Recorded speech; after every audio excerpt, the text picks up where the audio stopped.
Magsasabaw ako ng manok. Tinulang manok. Sabay ko na yung papaya sa pagisa kasi medyo matigas tong papaya. Lagyan natin ng tanglad ang ating tinulang manok. Ito na yung ating tinulang manok. Lalagay ko na yung malunggay sa aking tinulang manok. Lalagyan din natin ng siling dahon. Lagay ko na din yung siling green dyan. Ding asin na ito nilagay. Tapos lagyan natin ng kalahating cubes lang.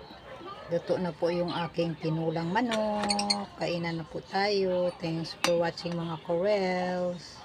Ito yung aking tinulang manok. Kainan na po tayo mga Corels.